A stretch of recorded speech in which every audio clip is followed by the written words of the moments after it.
Realmente a gente está vivendo uma situação no Brasil que a gente tem que ter bom humor, né? Por isso que o brasileiro é bem humorado, leva muita coisa na brincadeira, porque as coisas aqui no Brasil a gente sempre vive assim, né? Altos e baixos. Altos e baixos. A insegurança, você não sabe o que vai acontecer semana que vem, se seu emprego está seguro, né? Se as coisas vão acontecer da forma como foram contratadas e acertadas. A instabilidade faz parte da nossa economia, do nosso mercado de trabalho e das relações, né? É verdade. Porque afeta, né? Tudo vai sendo afetado. É isso mesmo, Crisley. Por exemplo, a família está até aparentemente, ou não aparentemente, mas a família está tranquila, relativamente tranquila. Aí vem o desemprego. Sim. Como isso afeta as relações? Como isso afeta as emoções, não é, daquele pai ou daquela mãe? Muitas mulheres cuidam da família sozinhas, sem ter um companheiro também, o que traz ainda mais preocupação, não é? Como isso afeta emocionalmente? Isso a gente percebe que o emprego hoje, ele é a base, né? Então, para a pessoa poder ter um planejamento de vida, ela conta com o emprego e a remuneração que ela vai adquirir a partir de então. E uma vez que se perde isso, a pessoa fica sem essa estrutura, né? E agora? O que eu vou fazer, né? E realmente é importante tentar manter esse controle emocional, porque se perde esse controle, a dificuldade ainda é maior de conseguir se recolocar no mercado de trabalho, né, de conseguir se posicionar frente a alguma outra dificuldade que pode surgir, né, porque a gente sabe uma vez que perde-se o emprego, né, perde-se outras possibilidades na vida, né, a possibilidade de manter a família, né, então é importante sempre ter isso em vista, de não perder essa estabilidade emocional. Com certeza. Pois é, que é um aspecto da autoestima, né? A primeira coisa que é afetada quando você perde a sua estabilidade, a sua segurança financeira é a autoestima. E aí você começa a achar que você foi demitido porque você não funciona, você não dá resultado, e aí isso traz para você um questionamento da sua competência, né? Então o profissional tem que tomar cuidado.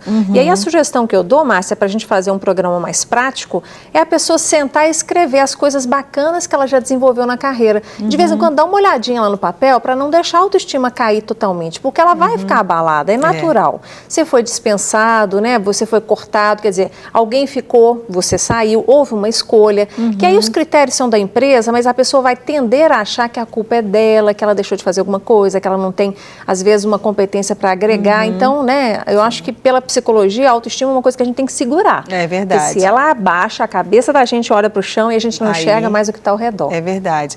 E aí isso também pode ter um aspecto positivo não em relação quando a pessoa se deixa abater, mas quando ela para pensar, por que eu fui escolhido e não o outro? Será que eu posso melhorar, não é, em algum aspecto que se houvesse de novo uma outra oportunidade, eu não seria escolhido, eu não seria preterido, né, para ficar?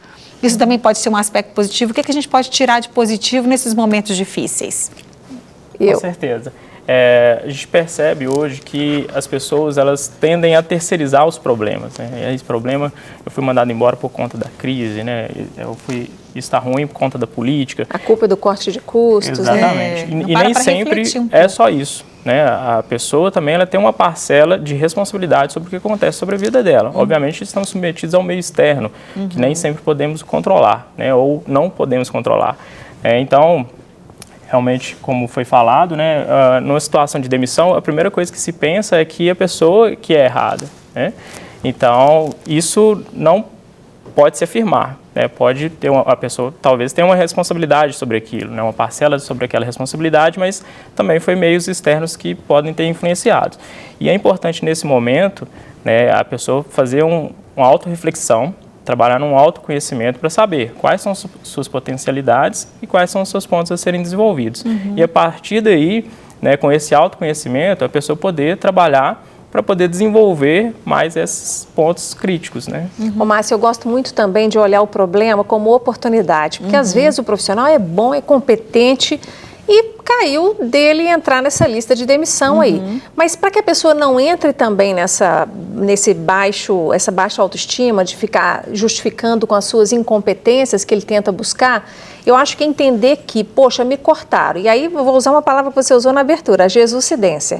Às vezes, e a gente conhece casos de pessoas próximas a nós que foram demitidas e a demissão foi o motivo para ela realmente dar um salto na carreira. Verdade. Porque às vezes a pessoa se acomodou, estava numa situação que, ok, estava levando, estava bom, a remuneração estava adequada, tinha um certo estímulo, um certo reconhecimento social e profissional, mas não era aquilo que estava destinado para essa pessoa. E quando ela se vê diante de um problema e ela começa a procurar e olha em volta, né, para de ficar olhando para um lugar só, e aí ela é movida a buscar uma nova solução. Então, eu não brigo com o problema, é a minha política de vida. Eu acho que o problema pode ser uma possibilidade de saída para coisas melhores na sua vida. Com certeza.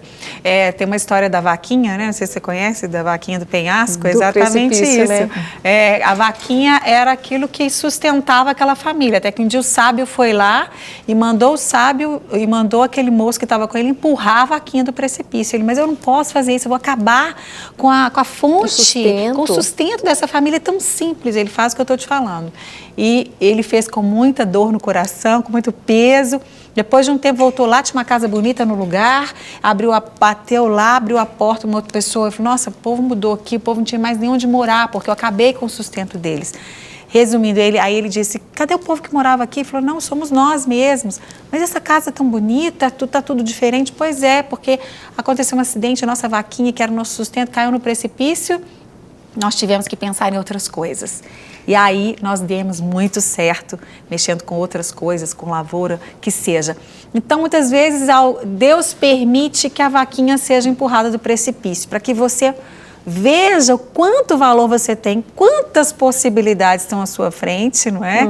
E assim, mas o que a pessoa precisa ter para enxergar isso? Porque a pessoa pode cair nessa história que a gente está falando de tipo, puxa, já não tinha mais nada pior para acontecer, a única coisa que eu tinha na vida era isso. E agora?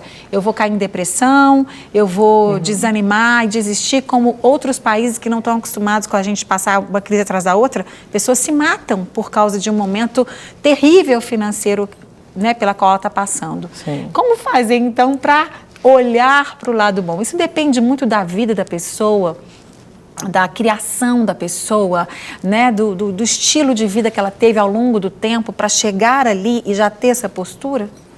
Isso realmente é algo muito difícil de promover essa mudança, né? No momento de crise, as pessoas, elas emitem normalmente dois comportamentos. Ou a pessoa, ela vai paralisar e utilizar essa crise, essa dificuldade, como uma justificativa, né, para aquilo. Eu não vou me mover porque está em crise, eu não vou procurar um emprego porque não tem emprego e tal, né? Ou a pessoa, ela vai buscar alternativas, e é nesse buscar alternativas que se encontra, né, algo de modificação nesse comportamento, né? A pessoa buscando, olha, realmente está difícil, mas eu não vou desistir, né? Então, eu conheço amigos, vou mandar meu currículo para amigos, vou entrar nas redes sociais, vou divulgar que eu estou realmente precisando, e quem puder me ajudar, que me ajude.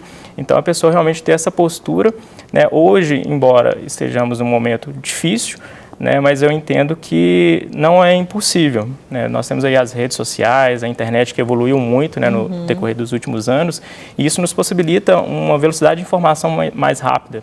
Então, ao contrário, né, nós temos poucas vagas no momento, porém, várias pessoas têm acesso a essas vagas, né? Então, a pessoa também não pode se entregar, porque o se entregar realmente é um fator mais complicado, né? Verdade. Talvez o melhor consolo que eu possa dar como especialista na área de negócios é que nós ainda temos mais de meio Brasil para construir.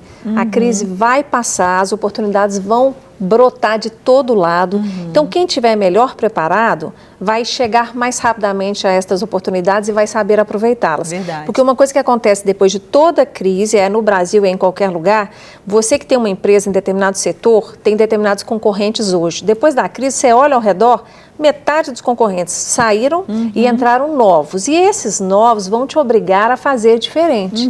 Então, aproveita a crise para estudar o mercado, para também melhorar o seu conhecimento, porque depois que ela passa, é oportunidade para todo lado. E aí ela sai como um trator, né? Quem tem competência fica, quem não tem acaba sendo eliminado por aquele que às vezes foi alvo de demissão, estava ali com muito conhecimento, pegou a poupança ou vendeu algum bem, montou um negócio, ele está mais apto, com mais sede para dar boas respostas ao mercado. Para receber todas as novidades do canal, inscreva-se e se curtir o vídeo, clique em gostei. Aproveite para acompanhar a Rede Super nas redes sociais.